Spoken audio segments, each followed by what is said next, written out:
বিশাল লেকের মধ্যে এক আশ্চর্য দ্বীপ, রাজার রানীদের গোপন হেরেমখানা, যার দৃশ্য ধারণে রয়েছে কঠোর বিধিনিষেধ। ড্রোনে মনে হচ্ছে এটি একটি বিশাল ভেলা, কিন্তু ভেলা নয়, এটা আইল্যান্ড। এই শহরে ড্রোন ওড়ানো নিষেধ, আরও নিষেধ এই লেকের উপর। অজানা কারণে এটাকে আড়াল রাখা হয়। 2 শতাব্দী পুরনো এই দ্বীপটি যেন এই লেকের রহস্যময় গহ্বর, যার গল্প আজও মানুষকে আকর্ষণ করে। নিষেধের বেড়া পেরিয়ে ড্রোনের চোখে ধরা পড়েছে শহরের সবচেয়ে রহস্যময় জায়গাটি। 218 বছর আগে এটা কৃত্রিমভাবে তৈরি করা হয়। লেকটি তৈরি করেছিলেন শ্রীলঙ্কার শেষ রাজা শ্রী বিক্রম রাজ সিংহ। চারপাশে পাহাড় ঘেরা এই লেকটি নিয়ে এখন নানা কথা প্রচলিত।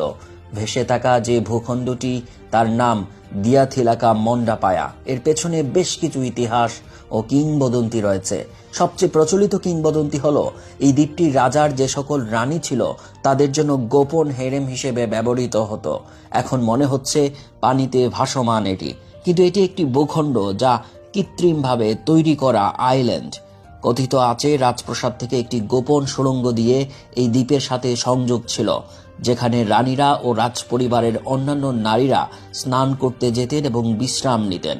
যদিও পেছনের এই ইতিহাস, গোপন সুড়ঙ্গ বা রাজকীয় ব্যবহারের সত্যতা যাচাই করা কঠিন, তবে এর ইতিহাস এবং কিংবদন্তি একে আরও রহস্যময় এবং আকর্ষণীয় করে তুলেছে।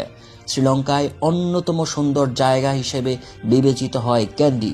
সেই ক্যান্ডিতে কেউ বেড়াতে এলে প্রথম যে জায়গাটি দর্শনে আসেন সেটি এই লেক, আর লেকের পাড় থেকে মাঝখানের এই আইল্যান্ডটি দেখা যায়।